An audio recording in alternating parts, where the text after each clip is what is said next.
menjalani kehidupan itu nggak ada rasa kekhawatiran, selalu tentrem ayem, merasa selalu bersama Tuhan. Jadi eksistensi kebersamaan dengan Tuhan, kehadiran dengan Tuhan, benar-benar kita merasakan kan gitu.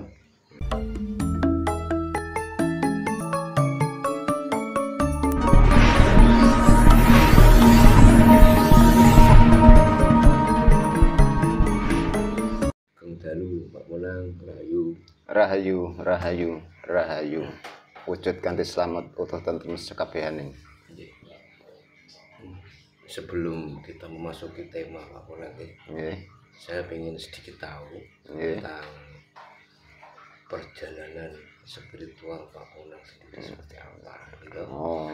Dari awal hingga Pak Monang bisa menemukan yang sejati, atau dalam kata lain Tuhan yang sejati itu seperti apa? Matur nuwun Mas. Pada awalnya sih saya ada kegelisahan dengan batin saya. Jadi kayaknya itu gimana ya? Ada rasa kurang dalam batin saya. Jadi saya itu ingin cari tahu tentang Tuhan itu bagaimana dan seperti apa kan gitu. Nah, dalam proses berjalannya waktu, karena setiap saya menanyakan dengan orang-orang yang ahli agama, ternyata jawabannya kurang memuaskan bagi saya. Akhirnya saya juga mencari tahu dengan cara saya sendiri, termasuk mengedepankan olah pikir, olah batin, dan olah rasa. Sehingga dalam batin saya menemukan suatu kedamaian, ketentraman.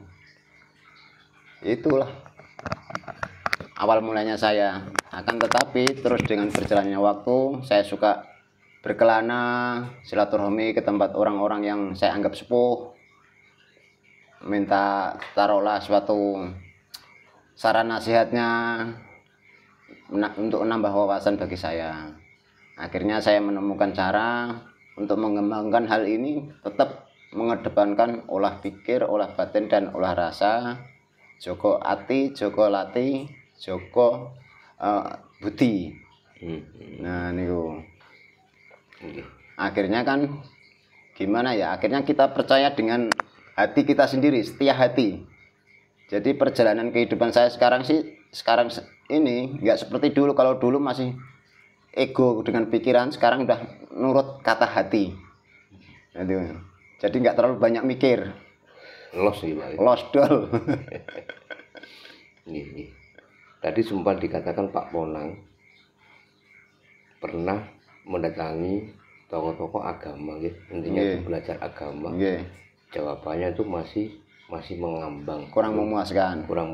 Dalam artian itu seperti apa jawabannya? Ya mungkin para tokoh agama itu menilai saya mungkin dalam tahap keilmuan agama kurang mumpuni, bisa jadi. Nah akhirnya mungkin jawabannya itu kalau seandainya dikasih tahu yang sebenarnya mungkin saya juga nggak nerima kan gitu. Ya mungkin juga ada benarnya para tokoh agama begitu.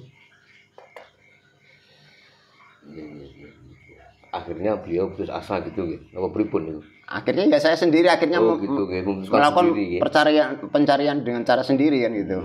Tapi setidak-tidaknya itu waktu itu pernah ketemu dengan orang tua, ya diajari belajar setia dengan hati itu. Nah itu. Ketika panjenengan tanya ke, bisa dikatakan orang-orang beragama gitu. Jawabannya mereka apa tentang Tuhan, Pak? Ya jawabannya ya pokoknya kurang memuaskan bagi saya. Tapi saya kan secara pribadi nggak menyalahkan mereka. Mungkin dia juga menilai saya ibaratnya dalam hal agama mungkin dinilai masih kurang kan gitu. Nah, ya itu saya juga menyadari. Jadi nggak menyalahkan juga. Kalau nggak begitu saya juga nggak nekat pencarian kan gitu.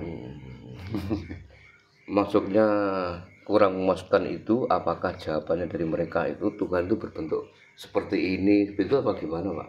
Enggak begitu juga. Enggak begitu ya? Enggak. Soalnya kebanyakan orang kalau tidak beragama kan tidak bertuhan, gitu loh. Kata orang. Makanya kan saya tanya ke Pak Monang sendiri. Kenapa kok enggak memuaskan gitu loh, Pak? Pertanyaan sampean itu katanya kalau tidak beragama tidak bertuhan. Betul, nggih. Nah, sekarang seperti ajaran-ajaran kejawen Sunda Wiwitan dan lain sebagainya itu kan nggak ada identitas agama, Mas. Tapi mereka kan faktanya bertuhan. Betul. Nah, faktanya juga orang-orang yang beragama ternyata dia masih suka demo, suka caci maki. Artinya itu kan kabur juga itu kan. Kabur juga. Nah. Ketika Pak Monang gitu dengan olah rasa akhirnya menemukan Tuhan yang sejati. Seperti apa Tuhan itu Pak Monang? Kalau menurut saya rasa itu kan sulit diterjemahkan, Mas. Iya. Karena rasa di dalam rasa nggak bisa diterjemahkan dengan kata, nggak bisa di apa ya hanya yang ngalamin sendiri yang tahu. Tapi kan rasa kedamaian itu ada. Itu nah artinya itu tansah rangkulan rino lan wengi kan gitu. Rasa tentrem gitu. Jadi ya begitulah. Jadi dalam menjalani kehidupan itu nggak ada rasa kekhawatiran, selalu tentrem ayem, merasa selalu bersama Tuhan. Jadi eksistensi kebersamaan dengan Tuhan, kehadiran dengan Tuhan benar-benar kita merasakan kan gitu. Apa yang dirasakan, Pak? Kalau dikatakan dengan bahasa lisan ya damai itulah. Ya lainnya nggak bisa cerita kita kan. Intinya tentrem ayem. Ayem ya. Tidak merasa ketakutan. Nggak ada rasa kegelisahan lah dalam hidup tuh. Enjoy, tentrem, ayem, damai. Pokoknya kita sudah pasrah semende semeleh. Ucap mangaku, obah polahku, anggit kerentek karepku, kabeh daya kuasane Gusti kang paring kuasa. Jadi saya nggak merasa bisa apa-apa, nggak tahu apa-apa. Semuanya itu sudah daya kuasa Tuhan sendiri yang berikan kuasa kan gitu. Sejak kapan Pak Ponang itu bisa menemukan Tuhan? Usia berapa? Kalau proses pencariannya saya itu mulai dari 2001. Tapi merasakan fullnya itu 2022. Jadi dengan perjalanan hidup saya itu memang saya selalu menyikapi dengan apa yang kubaca, apa yang kulihat, apa yang kudengar, selalu kubaca dengan pokoknya menuju ke Tuhan gitu nah. Jadi ini larinya ke tauhid gitu nah. Nah itu jadi pokoknya segala sesuatu pergerakan alam semesta ini Tuhan itu sendiri itulah yang menggerakkannya itu. Sebelumnya belum pernah menemukan Tuhan ya? Ya belum menyadari. Belum menyadari. Dari kecil belajarnya udah di kejawen atau pernah di salah satu agama? Kalau dari kecil saya kan bukan basic pesantren, bukan juga sekolah. Artinya memang benar-benar dari orang benar-benar miskin kan gitu. Jadi nggak sempat cari ilmu. Akan tetapi rasa kegelisahan aku nanti bagaimana, aku ini siapa kan pertanyaan itu selalu menghantui pikiranku. Iya. Nah disitulah akhirnya belajar tapi kan tetap fokus ke Tuhan itu tadi. Nah lama kelamaan kok kegiring dengan suatu keinginan yang ingin lebih tahu kan gitu. Iya. Nah itu. Dengar info Pak Ponang ini kan anaknya juga pondok ya, pondok juga. Nggih. Pak Ponang sendiri juga pernah ibadah haji sampai ke Mekah gitu. Sampai sana belum ketemu Tuhan di Mekah. Waktu itu saya belum menyadari. Sesungguhnya kan begitu sudah sadar, ternyata gitu nah. Jadi merasa dibohongi. Bukan merasa dibohongi, Mas. Saya pribadi belum menyadari di kala itu kan gitu. Setelah dari sana terus balik. Pak Ponang kan belum menyadari intinya kan masih nihil tidak dapat apa-apa. Rugi nggak berangkat ke sana? Kalau masalah rugi dan tidak sebetulnya masalahnya dalam prinsip hidup saya itu nggak ada istilah rugi, Mas. Nggak ada istilah rugi, baik dan salah itu juga bagi saya nggak ada kalau saat ini ya. Di kala itu waktu saya melakukan perjalanan haji mulai dari tawaf, sa'i, lempar jumroh dan wukufnya itu memang saya kaji. Maksudnya apa saya sa'i di situ.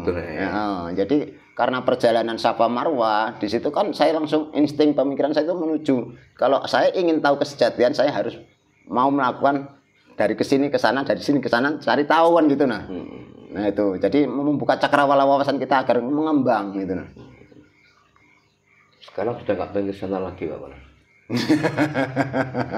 Seandainya ke sana ya rekreasi lah. Oke. Nah, kita soalnya bagi saya kan, kalau saya pribadi ya, iya. Haji itu bagi saya pribadi sekarang ini nggak wajib. Masalahnya saya sudah ke sana kan gitu. Kesana, jadi nggak wajib bagi saya. Bagi yang lain mungkin wajib karena belum ke sana kan gitu. Kan ada juga orang itu berpendapat gitu, namanya orang kan Pak, terkait ritual haji di sana gitu.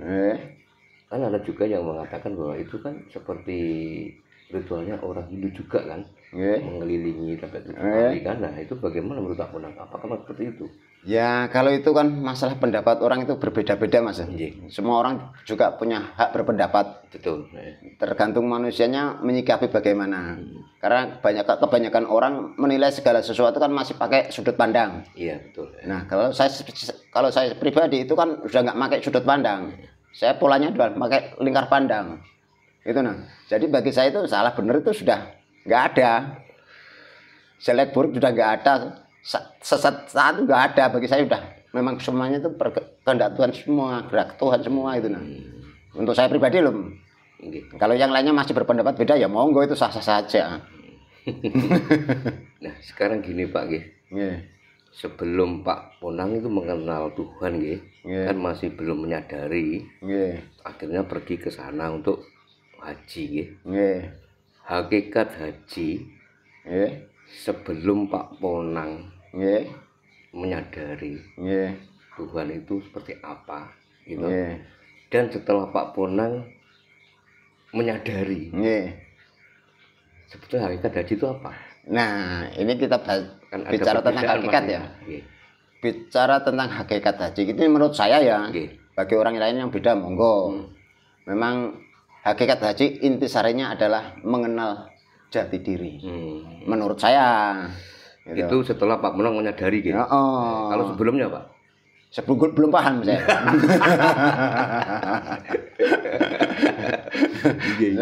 Jadi setelah dengan perjalanan ini itu kok ternyata intisarinya mengenal jati diri di situ. Jadi bagi orang-orang yang nggak sepaham dengan saya ya monggo kan untuk saya kan gitu. Kan kebanyakan orang berasumsi bahwa kita ke sana itu katanya tamunya Allah. Gitu. Kita ke sana ke Baitullah kan seperti itu. Itu kan menurut para ulama ya, ahli agama kan begitu. Kalau tamu Allah secara syariat mungkin loh ini. Mungkin loh Pak. Mungkin kula mboten saged maksud nih. Mungkin begitu. Tapi kalau menurut kajian saya yang namanya Baitullah itu adalah qalbu mukmin baitur rabbi. Jadi hati kita inilah tempatnya sang sejati. Itu. Jadi untuk mencapai tingkatan itu ya jalannya nggak kehitung Mas. Gimana Pak caranya? Ya setiap manusia punya jalan sendiri-sendiri untuk mencapai ke situ. Jadi monggo terserah. Tergantung dari hati kita sendiri. Dari manusianya itu sendiri mau lewat jalan mana kan gitu. Suatu contoh agama A dengan cara begini, agama B dengan cara begini. Ada yang komunitas paguyuban itu kan intinya kan jati diri. Caranya kan berbeda-beda. Itu masih menjalankan syariat seperti sholat, puasa Ramadan dan sebagainya. Ya kalau lagi ya masih menjalankan. Masih Berarti belum murtad sepenuhnya gini. Kalau murtad bagi saya itu kan mungkin berbeda pendapat dengan orang lain ya. Iya monggo. Versi panjenengan mau. Versi kula, murtad itu melepaskan dari kemelekatan batin. Termasuk isi alam semesta ini. Kita jangan terikat, jangan terbelenggu dengan ikatan apapun, termasuk komunitas-komunitas kelompok golongan itu. Termasuk jangan melebihi cinta kita dengan sang sejati itu gitu nah. Menurut saya begitu. Jadi cinta kita tetap dengan sang sejati itu.